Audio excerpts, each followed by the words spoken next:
Welcome to the Film Man and the Film Fan. My name's Brent, and this is Dan, the owner of Matakana Cinemas. And we're going to start off with something that has been, taking the world over, Barbenheimer, which I think is a great name for a movie. Maybe we could make a movie called Barbenheimer and do an edit of both together, Dan. What do you reckon? Yeah, we could do one called Oppany. Yeah. No one's called it Oppany. Oppany, no, yeah. Thing. Start a new trend. Yeah. Start a trend here. I think that's good.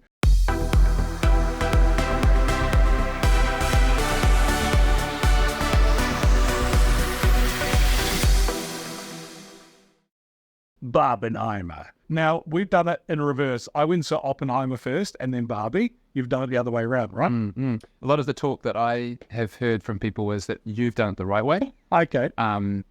Oppenheimer, as we were talking about before we got on camera, is a beast. And it's not just the runtime, it's huge, cerebral, big Christopher Nolan's brain on screen type of film.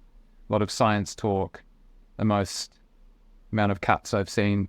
And what I mean by that is technical cutting in the film, in a movie in ages. Yeah. The scenes don't really hang around for a while.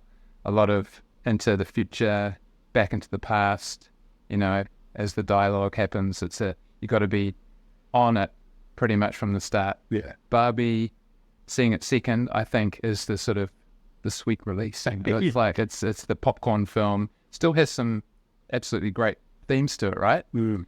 But, and I think people were talking about seeing them in that order, literally one after the other.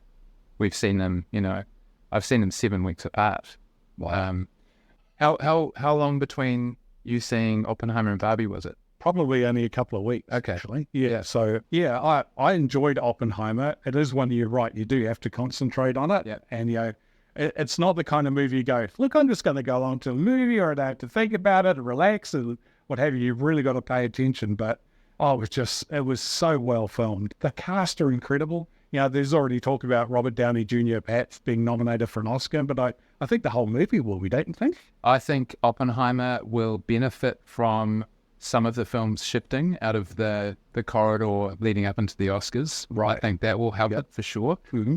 However, on its own merits, I think it'll hit quite a few markers come Oscar time. It's got to get cinematography nomination. It's got to get a director's.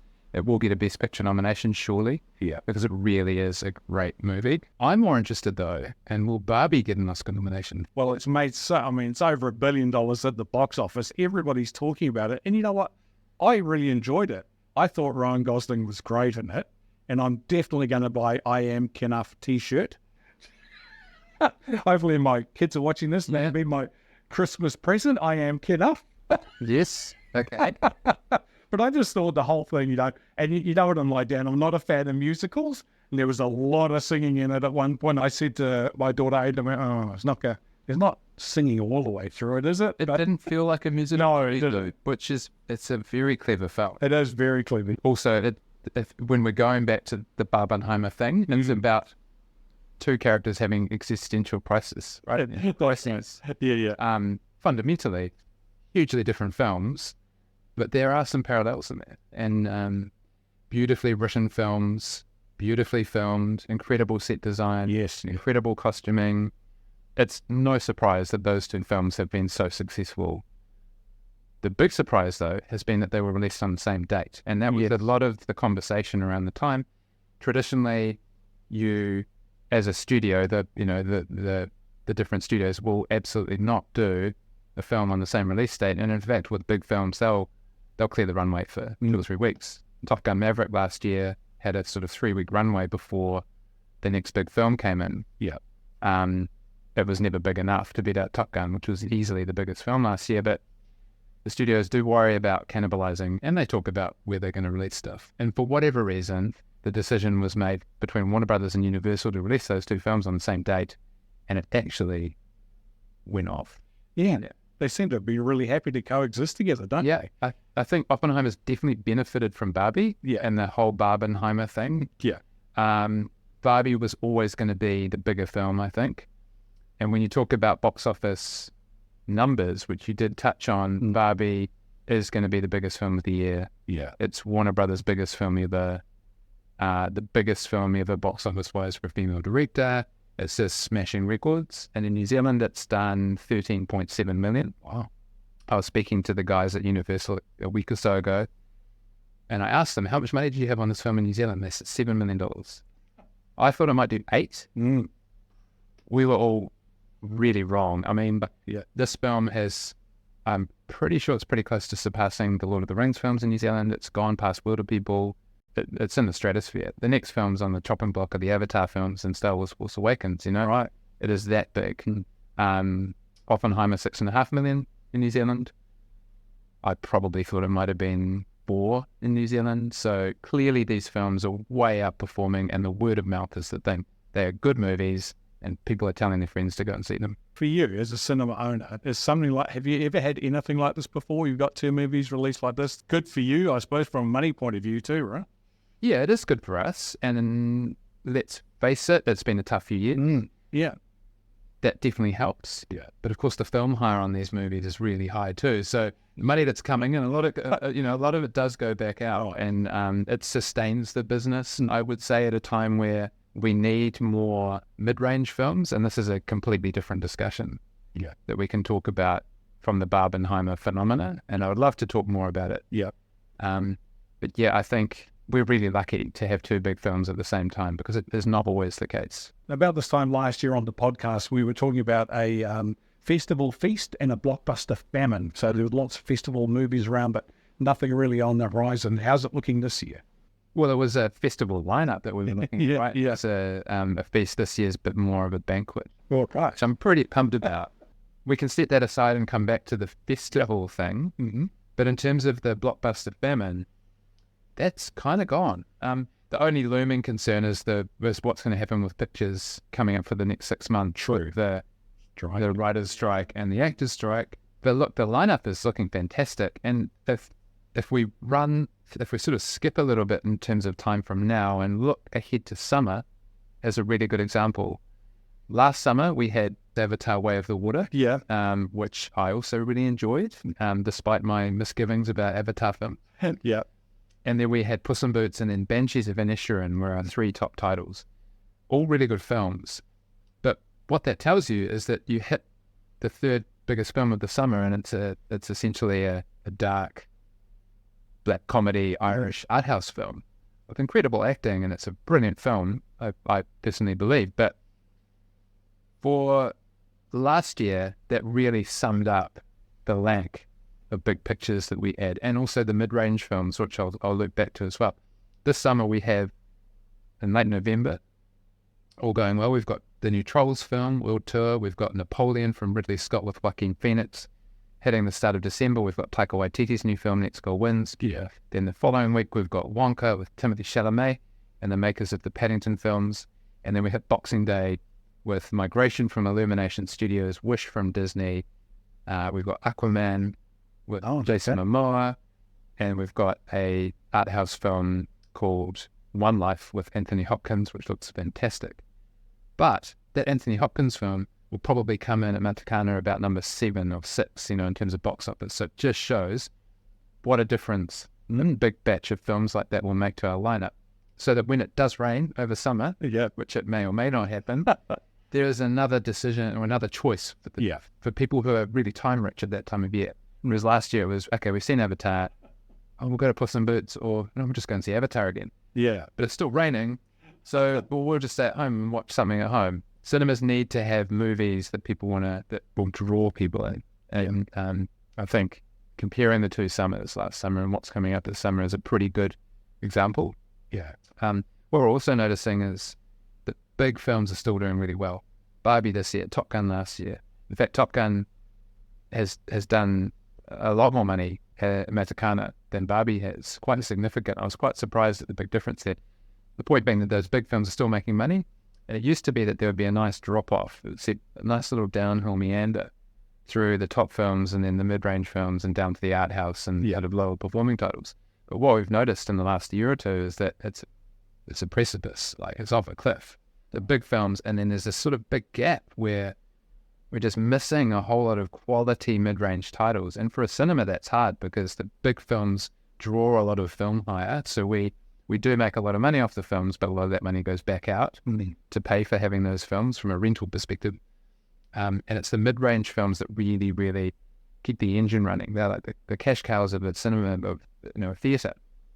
And so that's where where I'd like to see a lot more development and production. And I do wonder if maybe the relative failure of some really big budget films might make the studios think a little bit about pulling their budgets back and just really squeezing, the most out of good scripts and great directors, but not having a $200 or $300 million budget, having a $80 to $100 million budget, and really maximizing that and focusing on quality stories. And we're missing the likes of Lion and Exotic Marigold Hotel, those kind of films that really, really performed well. We're still seeing films like that, but there are less of them. They're few and far between, and they're the bread and butter of a cinema like ours. I've seen that Dune 2 has been moved to next year, and I was talking to a mate of mine, he was really upset. It was his birthday present. He was going to go see the movie, and now this is all because of the writers and actors strike and everything. It's been pushed out to next year. That's pretty tough when you've been waiting for a sequel for this long, right? Yeah, it's one thing for one person's birthday to be ruined. Yeah. But another thing that is even worse, something that's even worse, is for everyone's Christmas to be ruined. And what I mean by that is, you did comment to me just before about, why is Aquaman, why is Wonka, why are the animated films for Christmas, Wish from Disney and Migration from Illumination Studios still dated to that time? Well, I'm a little bit worried. So I'm hopeful that won't change. But with the June move, that was coming out in November. Yes. Next month after that, of course, is December. Yeah. I think we'll find out in the next couple of weeks, if something like that might happen, or, it may happen as we speak, who knows? And this is, it's hugely concerning for the industry, but also as a cinema owner, because it feels like COVID again, but specific to our industry. Yeah. So when COVID happened, it affected everyone. We'll be in our own little bubble here if this does start to really happen big time over the next couple of months. And at the moment, it's not too bad. Dune 2's moved out to March 2024. Another film that moved was The Dry 2 with Eric Bana. So there's been two films that have moved, and they've explicitly mentioned that the actors won't be able to do publicity on the films. So yeah, at the moment, it's sort of in the back of my mind. If the Christmas titles remain, and that's all gravy, I'm fine with that. But there could be a time in the near future where we are starting to go all, so it's not something that I'm worried about right now, and I'm really hoping that that the actors and the screenwriters get looked after, and they come up with a resolution pretty quickly. There's too much at stake. Yes. California, the 7th highest GDP on the planet, including countries, and the industry there it's not just the movies, it's all of the peripheral business through that state. And then the effects, the ripple effects across the world are huge. So it's really got to get resolved. And I think, there's talk of the California governor stepping in and trying to sort of massage the negotiations. And I really hope it happens, because it's tough. Yeah. I think the problem is people just think it's because the actors can't go on junkets. But actually all these things that they do, if you look at an example of Barbie and right around the world with screenings and all the press that they do, it's not just about the junkets, because it's all a big part of the whole marketing process, isn't it? Because if somebody hasn't seen a trailer for something or a poster for something or been to a movie, then they're not necessarily going to know what's coming up. So it really is an important part of how they do their marketing. And Barbie and Oppenheimer kind of squeezed in there, right?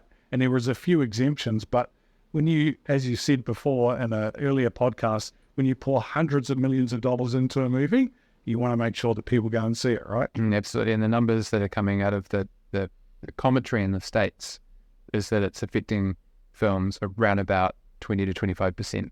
Wow. In terms of box office. That's a big chunk. It is, yeah. And big stars like Timothée Chalamet and Zendaya from June, they will contractually be obliged to be doing the press junket, and they can't do it if they're locked into not doing it because of the actors' strike. And so the studio wisely has moved the film. Absolutely, they need to do that, but it's a double-edged sword, because they need to be there to promote the films because they're two of the biggest stars on the planet, talking specifically about June, not so much about other movies at this point. And the press that garners, it hits all the news channels, and all it does is this provides social media and terrestrial television news and visibility. And it gets that in front of more people, and more people then start thinking about that movie's coming out. Go and see it at the cinema. The first one was great, and the flow-on effect from them not doing it. You can't just release a movie into the cinemas. No, you can't just drop it into the cinemas. Well, you can, but you're probably not going to make as much money as you want to. And at the end of the day, it is a business. Yes, it is. So just a plea to the directors and the writers and the actors: do not ruin Dan's Christmas. A little boy waits. So, Brent, I'm rubbing my hands together because it is that time. Yeah. We have had a few challenges in the past for you, and they're usually wrapped around the festivals. And, I think the French, I think you scraped through with a pass mark, didn't you? Yeah, I saw one. You saw one out of, so you got 50% out of 100. But I am going to go see another one. I am. Coming up. But it wasn't part of the festival, so you might get a free packet of peanut M&Ms. Okay, sure, you're right. Yep. But maybe that's about it. We'll talk about it after. No treats for me, yep. So the challenge was that I wanted Brent to come and see films at the NZIFF. Yeah. And how many films did I challenge you to see? I think you challenged me for 2. Okay. I think I might have. Yeah. Mm-hmm. Yeah. What that kind of meant though was maybe 3. Read between the lines. This is why I failed mathematics in school, Dad. Yeah. Anyway, I'm sure we'll find a little segue or a splice from our wonderful producers that might be able to go back in time and put that in. Yeah. Your challenge is to see 2 films at the New Zealand International Film Festival, Brent, and I want you to get 100 out of 100. I want you to nail this assignment, okay? Because you failed so miserably in the French Film Festival. Sorry, we're bringing it back to... How'd you go? I saw 7.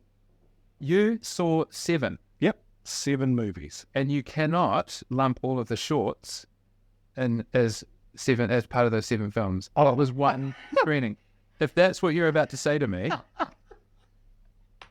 I was trying to say, how many? Well, haven't been many movies, right? There are many movies, but they are individual sessions that we were talking about. Okay. How many times did you walk in the door for a session? But during the shorts, I got up, walked out, and came back in, right? What, to get peanut M&Ms? Yeah, exactly. Yeah, is that right? No, okay. All right, you got me. Okay, so I did see 2, though.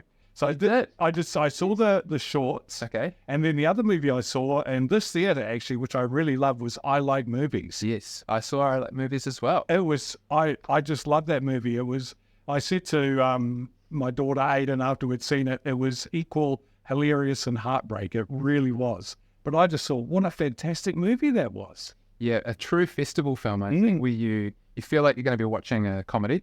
Yeah. Which would play as a wide release outside of the festival. Absolutely. And then it really moved into festival territory, loaded with emotion, and it's a sort of a rocky story at times. You think it's a comedy, but then it kind of flips, and you realize that a lot of the people in the film are actually covering up their personal issues, their mental health issues with joking and sort of, and I thought it was fascinating, and I loved it because it had a really wonderful resolution. It was great, and I thought that the lead actor, he was so good. So good. That guy that was playing the lead, and it's all about working at a DVD store, like Blockbuster or something still around. Sequel, I think it was called. I just really loved it. With the shorts, there was one in particular which was about the dawn rate and things like that, which I thought was just excellent. Hard hitting. Yeah, and it was just shot beautifully. It was acted wonderfully, and I thought that was a real standout for me in the shorts. I thought that was great. Yeah, fantastic. I have a new challenge for you for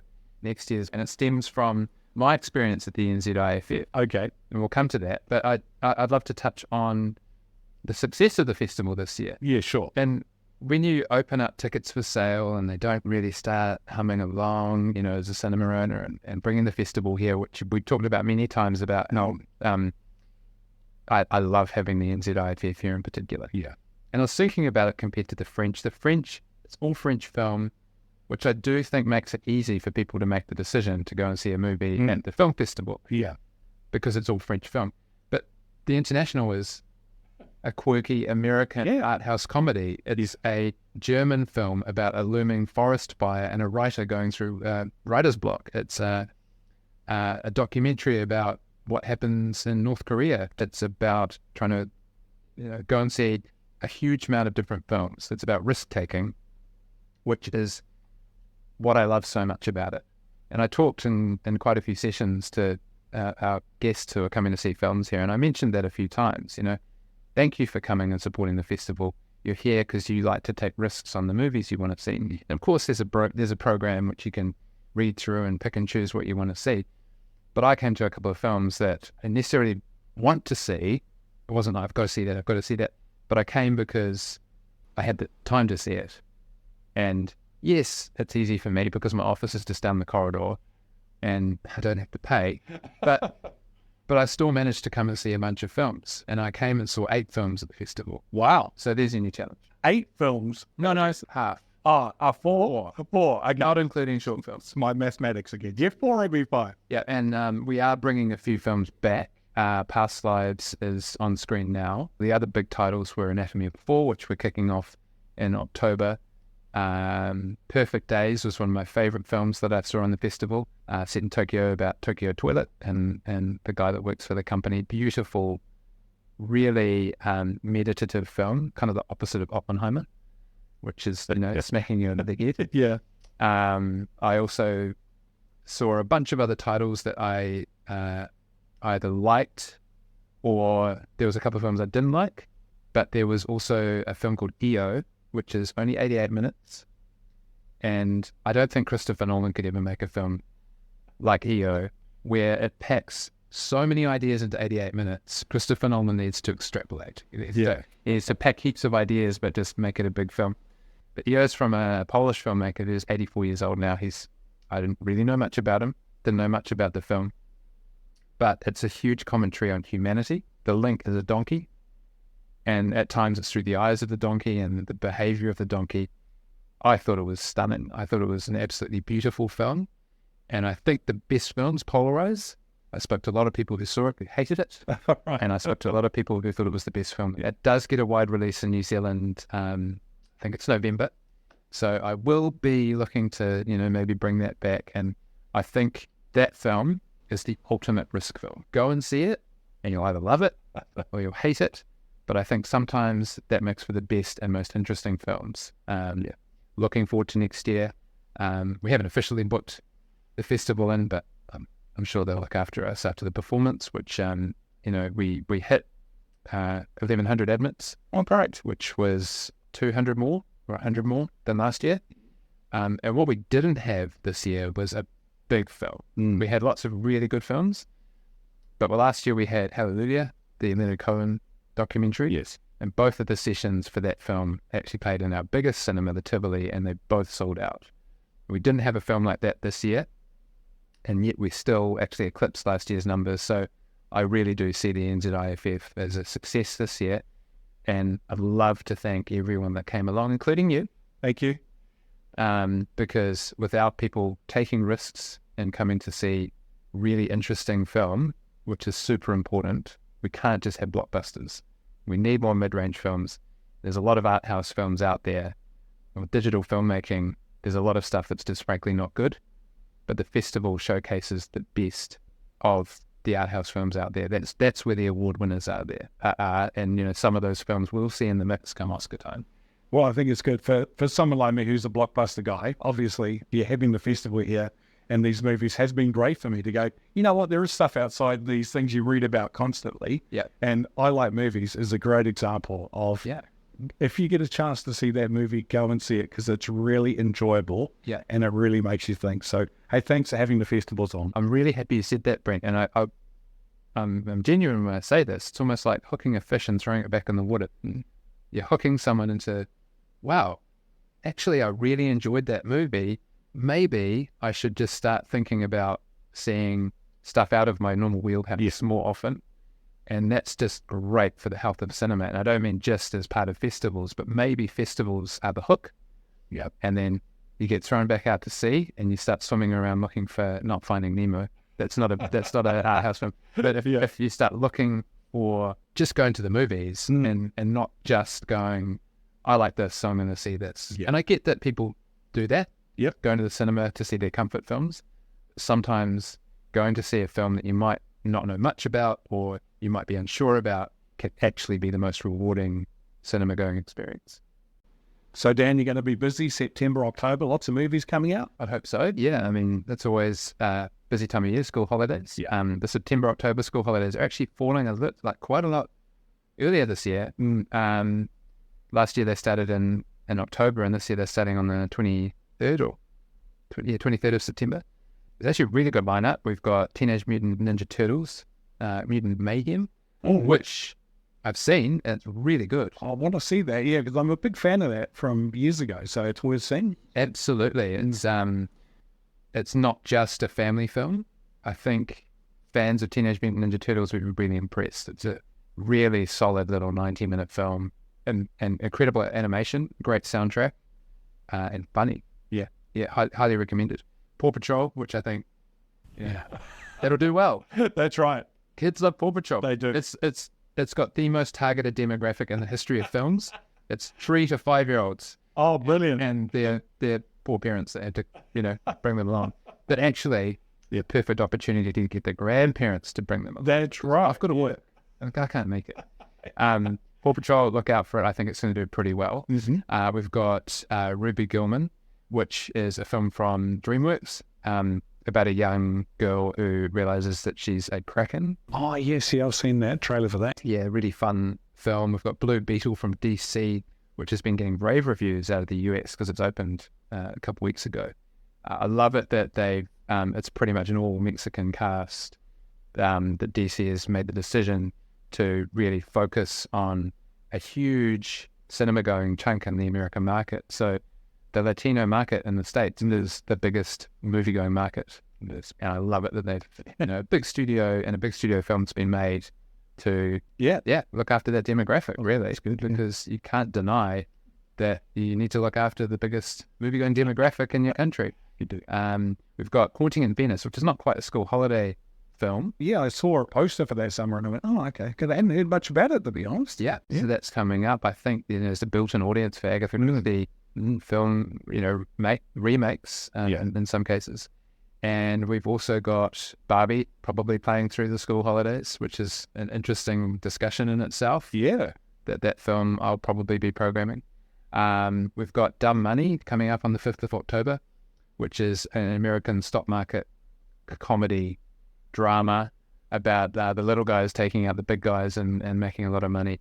It's sort of in the vein of The Big Short, and it's made by the filmmakers who did I, Tonya with Margot Robbie. Yeah.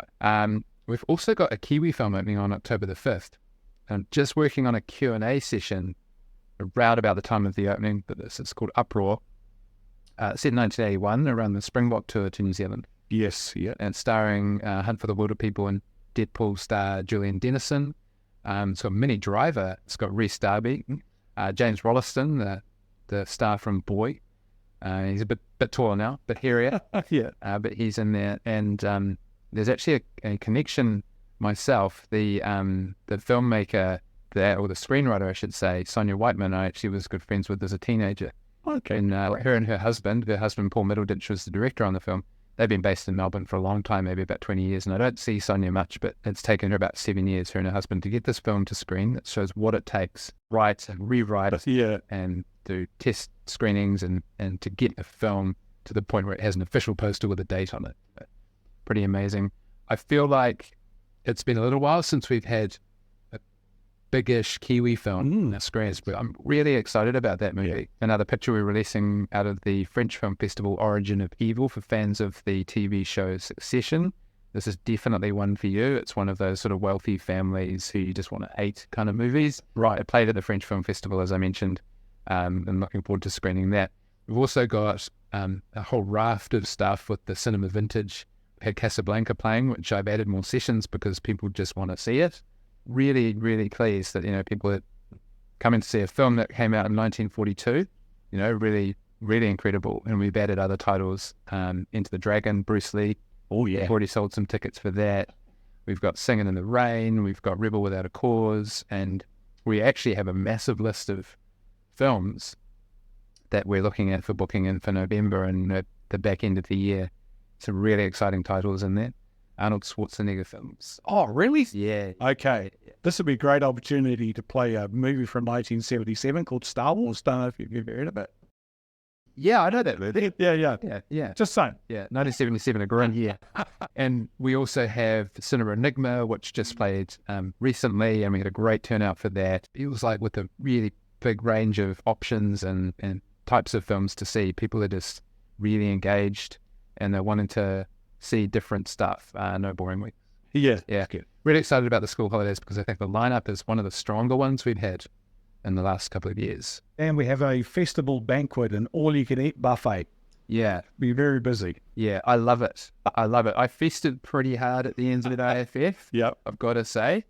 But the Italian is coming up. Mm-hmm. We've got the Show Me Shorts Festival, and then we've actually got the recently added British and Irish Film Festival. Okay. They're all happening in October, and then the British and Irish finishes in the first week of November. So all of October is those three festivals, and they're coming off the back. And the reason we talk about a banquet feast, a smorgasbord of them, is that we had the French, which just totally went through the roof in terms of numbers compared to 2022. Yeah. The NZIFF, we hit exactly 100 admits more than last year. Okay. And that was without a big film. Mm-hmm. And yeah, looking forward to what we've got in the Italian. The tickets are already on sale for that.